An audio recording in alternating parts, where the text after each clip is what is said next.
And we're live. Hello, everyone, and welcome to the Martial Energetics Web Show. I am Andrew Brown, and I'm joined today by Dane Dormio. So we were having a discussion earlier, and I wanted to ask Dane some good questions about that. But before, Dane, how you doing? How's it been going? I am doing excellent. How are you, Andrew? Long day at work. I got another long day tomorrow, so we can get through this together. Thanks to Qigong and meditation every day. All right, Dane. So today we wanted to talk about structure versus spontaneity in martial arts, and what does that mean? So we got to start with what is structure. Well, this dichotomy of structure versus spontaneity is something that runs throughout all martial arts. I'm using these in particular ways. It's kind of fuzzy, but uh, I think you can get the idea if I talk about it a little bit. What structure and spontaneity, and what I mean by structure here is structures sort of uh, learning from what came before, learning by rote, memorization, preset sequences. It's Reason. essentially duplicating something that came before, duplicating something that already happened. So most martial arts have forms. Forms are an example of this. You're learning by rote. You memorize the form. You're essentially duplicating a preset sequence of movements. Mm-hmm. And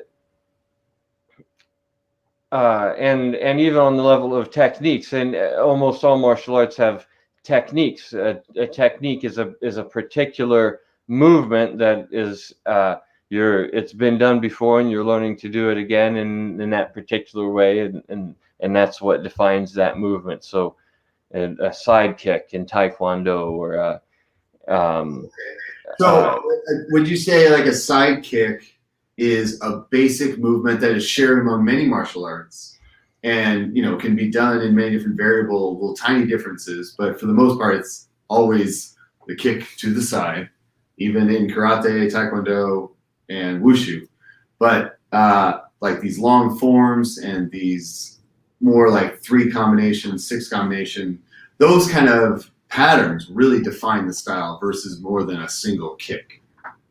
Would you say that? So I'd say, yeah, that's true. That what's characteristic of a style is patterns and sequences. Yeah, and mm-hmm. and I'm also saying that just the fundamental, even on the level of a fundamental movement, this idea of duplication, that you're duplicating something that you saw or something previous, and that's on even of the level of an individual movement. If it's identifiable as a particular movement, so if somebody says this is a side kick and shows you a movement, and you try to do that movement you saw, you're duplicating. You're trying to duplicate a movement. Or if it's a throw or a takedown in judo, or some kind of holding jujitsu, that's still the cognitive mode of duplication, the cognitive intellectual mode of duplication, trying to duplicate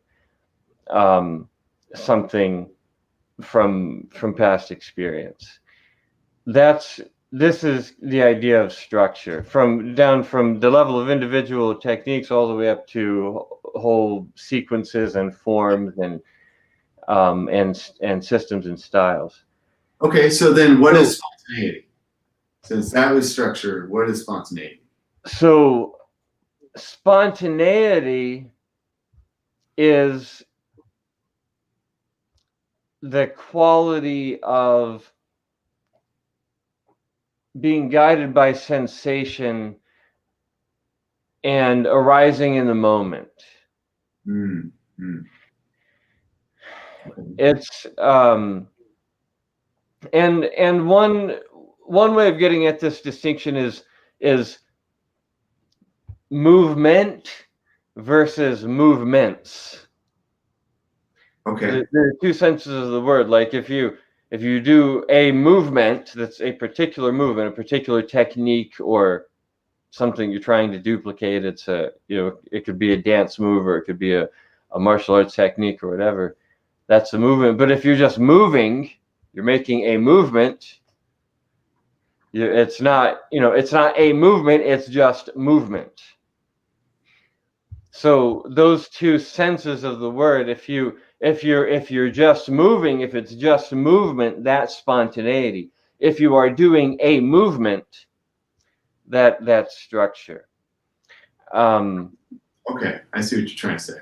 And also this quality of spontaneity is it's guided by sensation, as opposed to conscious intention and will and sort of premeditation. It sounds like a very Zen concept, like no mind. You're just in the moment, no thought of what you're going to do next, no remembering of what you did last time. That doesn't matter. It's only now. Exactly. It's arising in the moment. It's Zen mind. Okay, cool. So then these are both qualities that we would say are very necessary for teaching someone. They have to understand, this is what's worked. I've seen it work. Here's some video of it working, but also try to feel your way through it. Try to really understand how to do it, not what did he do it the way you do it, and kind of learn it on your own.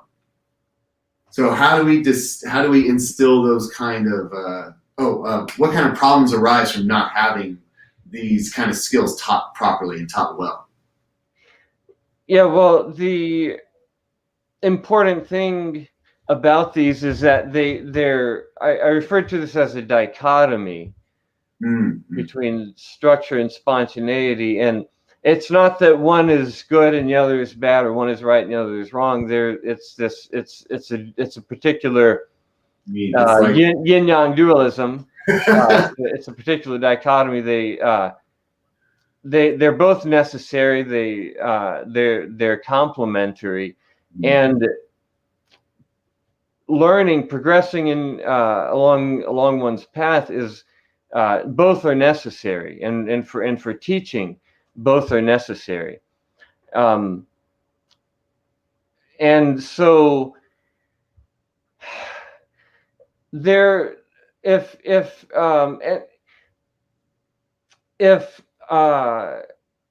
in a particular course of training, structure is overemphasized and spontaneity is underemphasized, and this is probably the more common situation. This certainly happens all too often.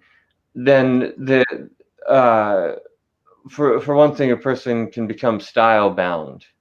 And this can happen, can be style bound to a particular style of martial art, or style bound to a particular sub style within a style of martial art.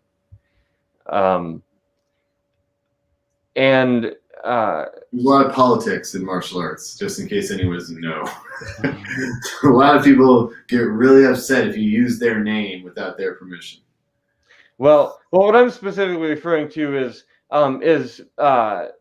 becoming so fixed and rigid within a structure that one can only operate within that structure and not outside of it.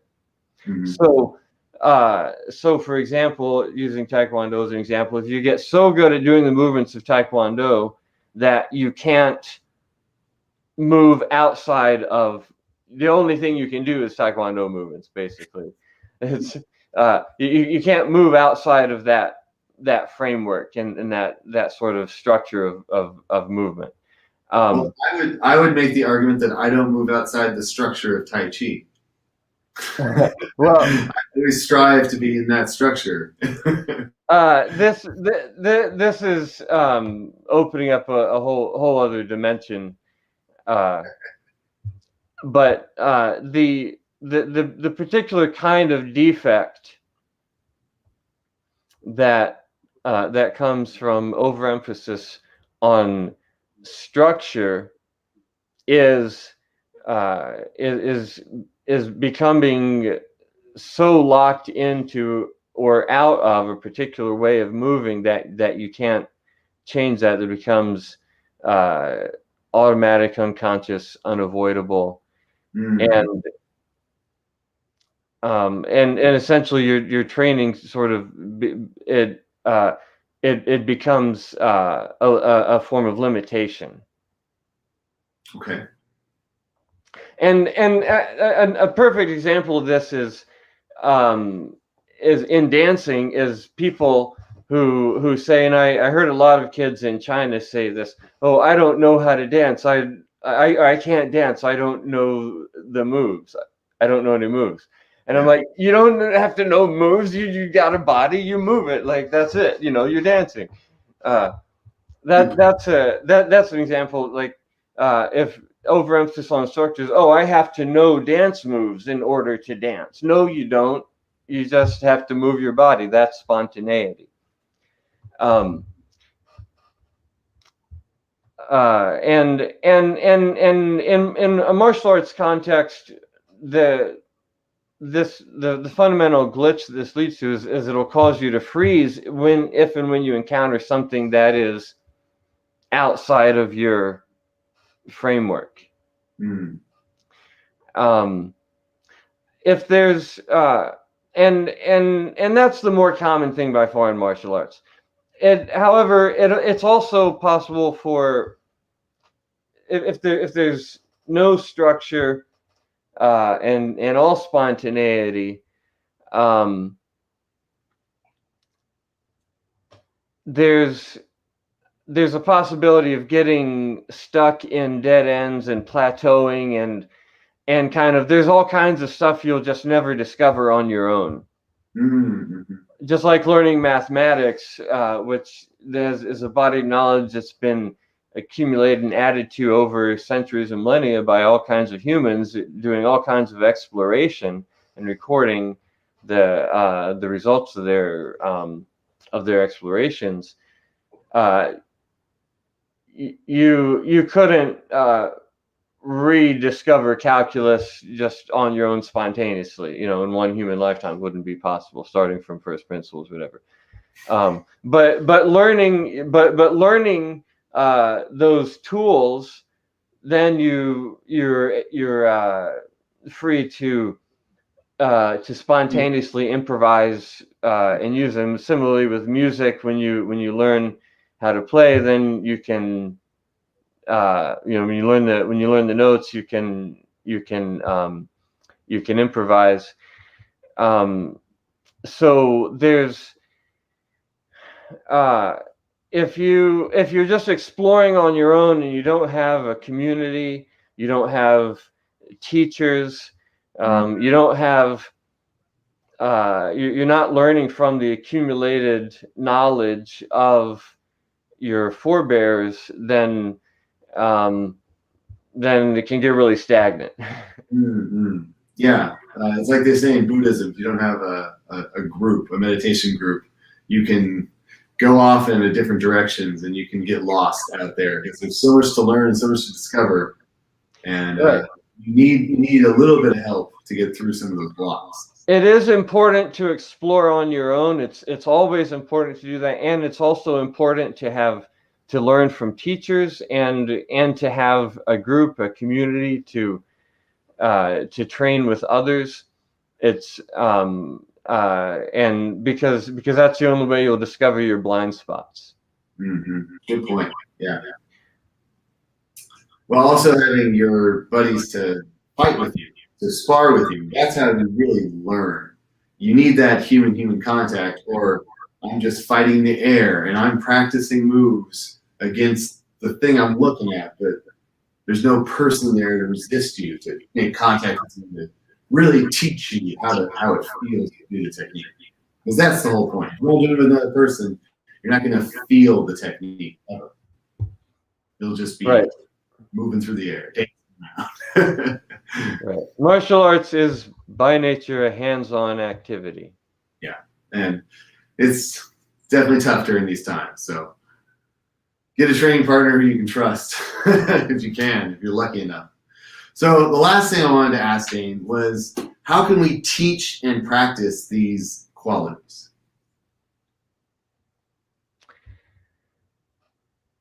Well, it's a good question to ask it that way, because it's important to keep in mind, whether you're teaching or whether you're learning, you want to do it in a balanced way. You want to teach in a balanced way. You want to learn in a balanced way. And I think